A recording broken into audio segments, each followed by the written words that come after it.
Alô, bom dia para todos que estão aqui conectados nessa sessão de hoje. Meu nome é Henrique Frissoli, sou engenheiro de sistemas da VIM, tá? É, e hoje vamos falar em relação a o famoso, o conhecido, né, ransomware, tá? Vamos receber nessa apresentação um pouco como a VIM pode ajudar na preparação nesse tipo de situações, tá? E como eu posso também me recuperar, né? Então, como as duas coisas, né? Como eu posso me preparar para isso e, caso acontecer, como eu posso, ok, fazer uma recuperação rápida de tudo esse tipo de situações, né? É, aqui vocês têm o meu dado de contato, então aconselho vocês, além dessa apresentação, vocês anotarem aí o meu endereço, então sempre vocês vão ficar em contato comigo, qualquer dúvida que possam ter, tá? Hoje sim vamos fazer uma primeira parte, vamos fazer um breve resumo, né, de o que é ransomware, né, para que vocês tenham uma ideia, né, ransomware é uma das maiores ameaças, que tem atualmente, nesses últimos tempos, né? E justamente para vocês não se tornarem uma vítima, né, desse tipo de situações, vocês precisam tomar algumas medidas, né, alguns recados, né, para proteger seus sistemas, né, seus serviços, os servidores, máquinas virtuais, servidor físico, né? E justamente se não acontecer, vocês não tiverem esse tipo de recaudo, né, poderiam custar muito dinheiro, né? Além da publicidade negativa que tem na sua empresa ter esse tipo de situações, né? Para que vocês tenham uma ideia, de acordo com a Cisco, né, um relatório que fez a Cisco, atualmente no mercado, o, o cybercrime, né, o crime organizado, né, realmente varia entre 450 bilhões e um trilhão por ano, né, em custos, né, para as empresas. Então, sempre é bom vocês pensarem quantos seus dados realmente tem o valor que tem para vocês, né? Agora bem, como é que o ransomware funciona, né? Tem vários tipos de ransomware, né, disponíveis, né? Por exemplo, o Locker Malware. Esse é um tipo de ransomware que pode, assim, sempre pedir resgate, né? E acusa a vítima de estar envolvida com algum crime, né? Então, mostrando esse tipo de situações, como que aquela pessoa que está recebendo o ransomware é como que está envolvida em algum crime, né? Então, esse é o engano que faz esse locker malware, né? Então, falando que o computador está sob investigação, né? E por isso foi bloqueado, tá? Tudo claro que é, fazendo como, mostrando como que aparece aqui, né, nessa tela, né? Mostrando como que aquela vítima está fazendo alguma coisa mal, né? Está contra a lei, né? Então, aí informa que foi bloqueado e começa com aquela situação de requerir uma multa, né? Como se como que a vítima tem que pagar para restaurar esse sistema, né? Então, por exemplo, o Locker Malware, ele trabalha enganando a vítima como se fosse estivesse fazendo algo contra a lei e que tem que pagar uma multa por isso, né? Então, e justamente faz o travamento, né, do computador, né? Então, esse é um tipo de ransomware que temos hoje atualmente no mercado. Geralmente, os ransomware, eles funcionam sob uma extorsão, né, requerindo dinheiro, né, enganando você para pagar esse resgate, né, como também, por exemplo, o antivírus falso, né, também pode acontecer esse tipo de situações.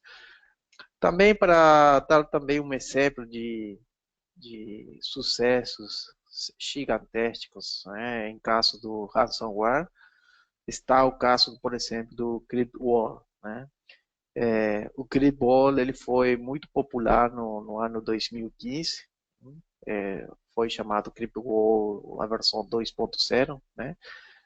E para que vocês tenham uma ideia, ele foi reconstruído a partir desse 2.0 para um CryptWall 3.0 em apenas 48 horas, né?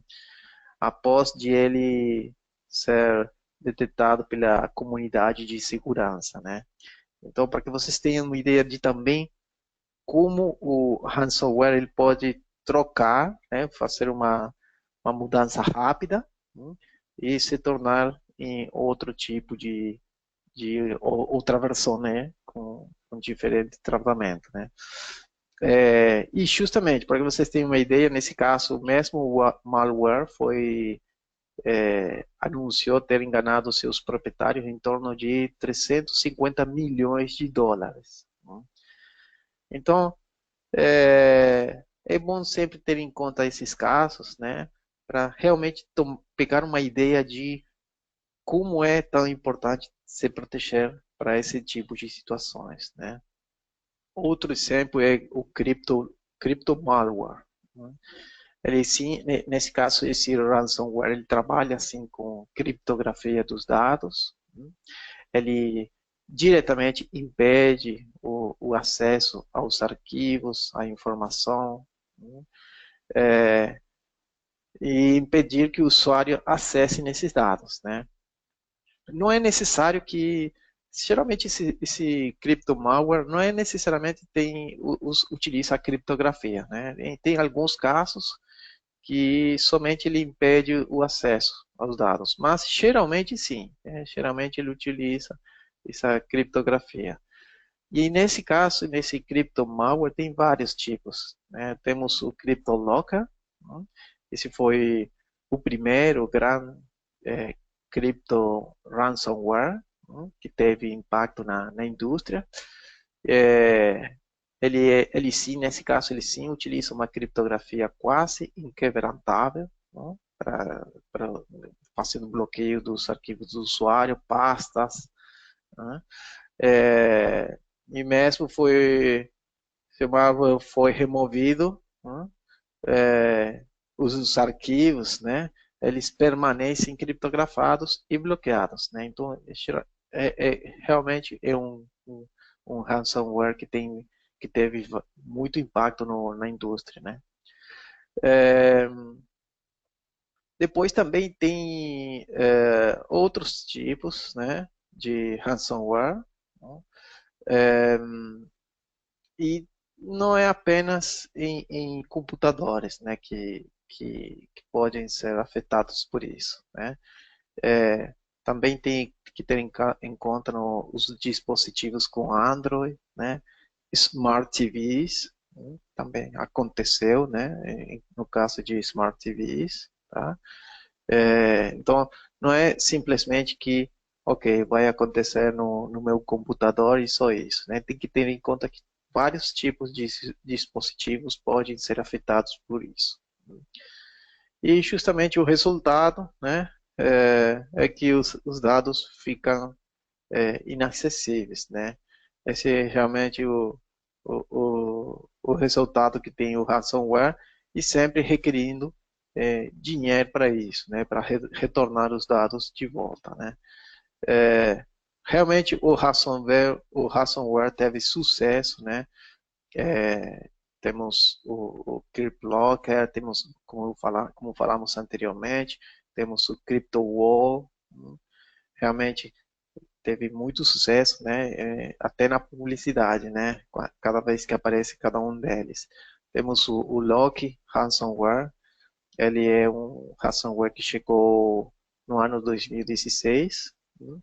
É, e, é notável na causa de sua dependência de macro, da sua capacidade, né, de gerar macros maliciosos em arquivos de Word e Excel espalhados, né, em ataques de phishing diretamente por correio, né. É, então isso, por exemplo, no caso de Lock, né, também tem o Petya, Server, são tudo casos de diferentes tipos de ransomware, né, e justamente cobrando sempre dinheiro da vítima, né? Quem está sob risco e como? Bom, qualquer pessoa, né? Qualquer funcionário da empresa também está, e qualquer empresa mesmo, né? E ransomware ele afeta por todos os meios, né? Ele pode fazer um acesso diretamente pela caixa de entrada dos correios, como falamos, pode entrar por macros gerados em Word e em Excel, pode chegar por mídia social, por mensagem SMS, e outros tipos de acesso, né, que pode ter. Por exemplo, no caso de caixa de entrada, ele é justamente um ponto fraco, né? Também o ransomware ele vai aproveitar se tem fraquezas no gateways, né, dos correios protegidos, é, com a utilização de justamente macros inteligentes nos arquivos, arquivo Word, arquivo Excel, né, e também aproveitando a confiança natural que tem as pessoas, né, os funcionários, por exemplo, de uma empresa, né. A confiança natural de, ok, recebi um correio com um arquivo, eu vou, abro direto, né? Sem verificar se tem algum, pode ser suspeito de algum ransomware, isso aí, né? E também aproveitando a engenharia social, né? Isso também é justamente, é, o ransomware aproveita muito disso, né? Outros vetores de ameaças, como falamos, mensagem, SMS, mídia social, tá? A rede mesma, né? Compartilhamentos, né? Arquivos, pastas compartilhadas, onde tem um monte de arquivos, com certeza também pode ser um acesso para um ransomware. Como eu tenho que me preparar para isso? Bom, é natural, né? Ter sempre o sistema operacional atualizado, né? Sempre ter a última atualização, tanto das aplicações como do sistema operacional mesmo, ter um controle também dos direitos daquele administrador local, né, de cada um dos computadores. E tem também ter cuidado com os antivírus para desktop, né? Tem sempre ter em conta isso na questão de ter sempre a última atualização deles, né? E fazer sempre uma verificação que desse jeito esteja tudo certo, né? Agora bem, em questão de backup, né, realmente a única proteção real que vocês têm, tá? Backup é, contra a situação de ransomware é a única solução que eu tenho para resolver isso, tá? E dentro do que é os backups, né, toda empresa tem que respeitar as boas práticas, né, de proteção de dados, tá? E uma delas é a regra do 3-2-1, tá? Desse jeito, é realmente que eu vou ter uma certeza que eu tenho um backup dos meus dados, tá? Depois, o outro ponto é conscientização dos usuários, tá? Isso é treinamento, né? Os funcionários da empresa têm que estar permanentemente treinados nessa questão de saber, né, se eles estão causando ou se podem causar algum tipo de impacto de segurança, né? esse treinamento tem que ter, né? E compreensão dos usuários, né? Tá? Agora bem, isso é do jeito que eu me preparo, né? Mas como eu vou me recuperar de uma situação de ransomware? Bom, primeiro de tudo é remover, né? Fazer a remoção desse malware, né? Limpando a rede, tá? Depois eu vou precisar fazer uma recuperação, tá? A partir do backup, de um bom backup, né? Depois fazer uma investigação em questão dos logs, né? Para ter em conta o que é que foi que aconteceu, é, qual foi realmente o acesso desse ransomware dentro da minha empresa, né? Então isso também é importante, até também fazer uma retenção dos logs, né? Manter os logs nesse momento para, se for preciso, até apresentar para as autoridades policiais, né?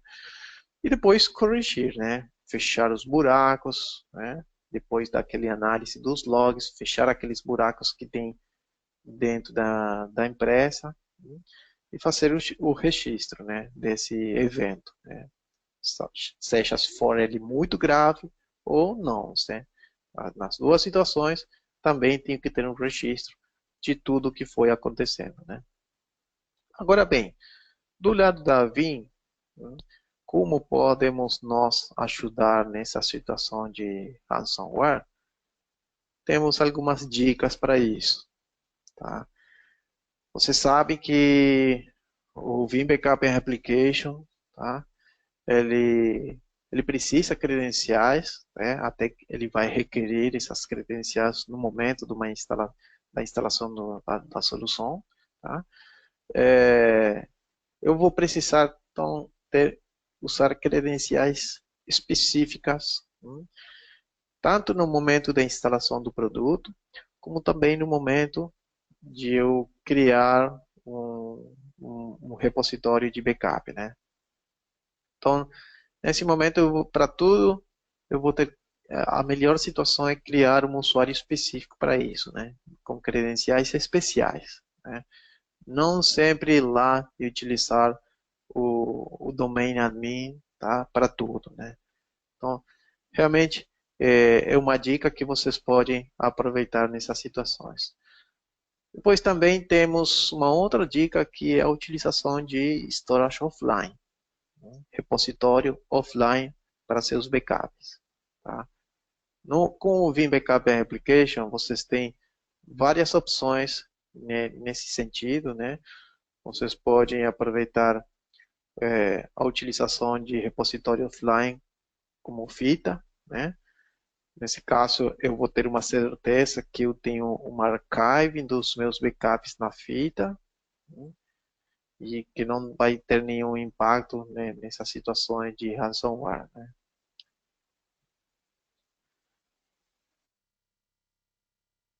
Também temos a possibilidade de utilização de máquinas virtuais replicadas, né? Fazer uma réplica das minhas máquinas virtuais de um site origem para um site destino, né? Esse também é um jeito de eu ter os meus dados, tá? Fora do meu site principal, quer dizer, em um storage offline, tá? Nesse caso, vocês com certeza podem me perguntarem, ok, mas se acontecer alguma coisa nos meus dados, vão replicar para o outro site, também vou ter o meu ransomware lá no outro site, né? Bom, não é bem assim, né? Na Vim nós temos uma funcionalidade que lhe permite você manter várias versões da máquina virtual naquele outro site, né? Então, se por alguma causa a réplica foi com o malware, né, para o outro site, vocês sempre vão ter a possibilidade de fazer um failover para uma versão anterior da máquina virtual. Então, isso também é bom ter em conta. Bom, snapshot a nível de storage. Snapshot a nível de storage primário quer dizer poder fazer um snapshot daquelas LUNs onde ficam as máquinas virtuais produtivas, né? Além do backup. Tá? Pode também ser utilizada com uma técnica de recuperação. Tá? Eu posso me recuperar a partir de um snapshot de storage.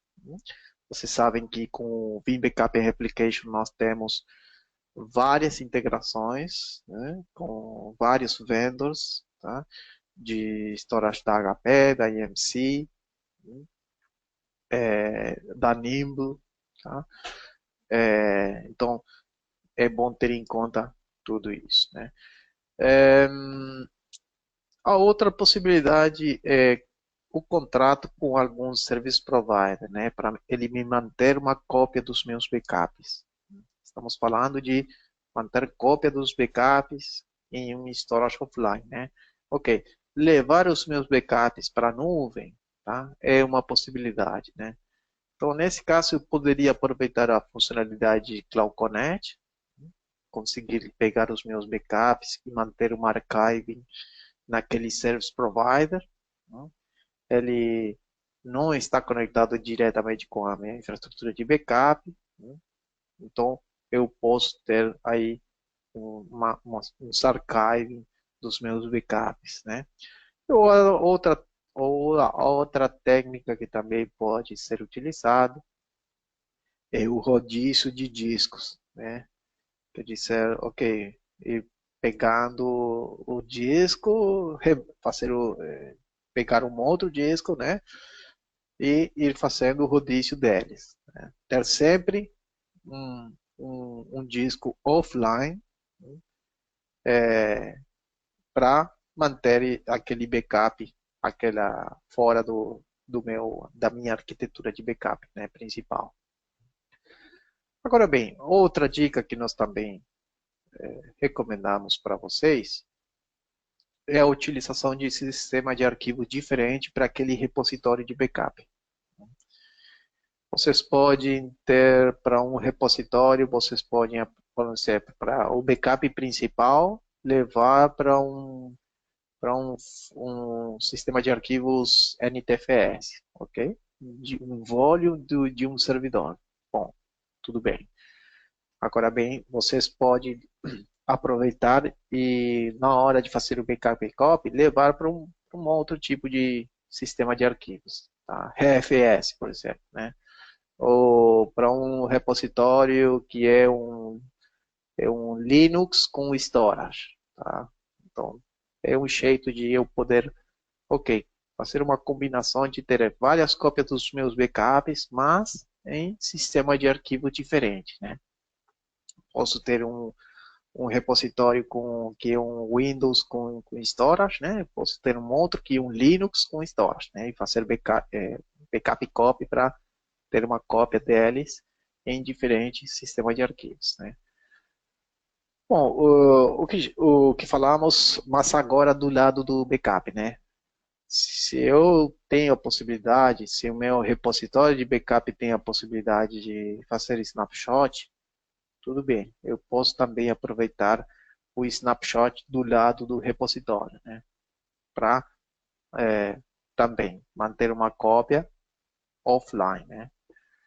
E tem também um domínio da regra do 3-2-1-0. Né? A regra do 3-2-1 é uma boa prática em questão de proteção de dados, onde fala que vocês têm que ter, né, para ter uma certeza que seus dados estão com a maior segurança, né, que tem que ter 3 cópias dos seus backups em 2 mídias diferentes, tá? Eu vou passar de slide, em 2 mídias diferentes e uma delas fora do site principal. Tá? Então, e aqui também é bom adicionar uma outra, né? Que fora e offline, né? Pode ser uma fita, por exemplo, né? Ou no caso de rodízio de mídia, de disco, ok, ter um disco aí offline, sem conexão com nada, né? E o zero, né? Que é sem erro, tá? Lembre que com o Vim Backup Application vocês também têm uma funcionalidade que pode muito ajudar nisso, que é a verificação automática de todos os meus backups, né? Assim, uma verificação que ele faz a nível de máquina virtual, a nível de sistema operacional e também a nível de aplicação, tá? Então, se tem algum servidor que apareceu aí o malware, eu já com essa verificação automática, praticamente no momento, né? No momento da execução desse Sure Backup, eu vou saber que, ok, lá tem um problema, né? Então, isso também é bom ter como regra, né? De sempre fazer a verificação dos seus backups, para ficar tranquilo que aquele backup, ele, na hora de eu fazer uma recuperação, aquele sistema operacional vai iniciar corretamente e as aplicações também, tá? Depois, dica número 6, tá? Ter uma visibilidade do comportamento. E aí também vocês sabem que nós temos uma solução que consegue fazer monitoramento do ambiente virtual, né? É o Vingua. Né? É uma possibilidade de eu poder, ok, ter essa visibilidade de, ok, saber o que é que está acontecendo na minha infraestrutura virtual, né? Em questão de consumo de recursos, tá? É, em questão de recursos de CPU, de memory, de espaço em disco. Então, eu vou poder ter uma visibilidade e saber se é que no meu ambiente virtual tem algum comportamento suspeito, né? Então, ter essa visibilidade é realmente muito importante. E depois, um pouco o que eu falei anteriormente, né? Cópia de backup, né? Que é justamente para cumprir, é uma das possibilidades que temos com o Vim, né? Para poder cumprir com a regra do 3-2-1, né? Com a cópia de backups, aquele trabalho de backup copy, deixar que ele trabalhe, né, por você. Deixar que ele faça esse backup copy para um outro repositório que pode estar até fora do site principal, né, e ficar tranquilo que você tem várias cópias dos seus backups, que não é só uma, né? Então, isso também é um ponto realmente muito importante, né? Lembre novamente a regra do 3-2-1 para poder justamente conseguir se recuperar nesses casos de situações de ransomware que justamente temos hoje atualmente, né? Então, isso é muito importante vocês terem em conta, né? E bom, essas são algumas das dicas que nós temos do lado de nossa solução para resolver esse tipo de situações. Então, acho que só isso, né? Eu queria então novamente agradecer a todos vocês pela sua presença. Eu vou ficar aqui uns 5, 10 minutos, se vocês tiverem alguma dúvida adicional em questão de, por exemplo, alguma pergunta mais específica da nossa solução. E para quem estiver já saindo, muito obrigado por ter participado desta sessão e tenha vocês um ótimo dia. Até mais, muito obrigado.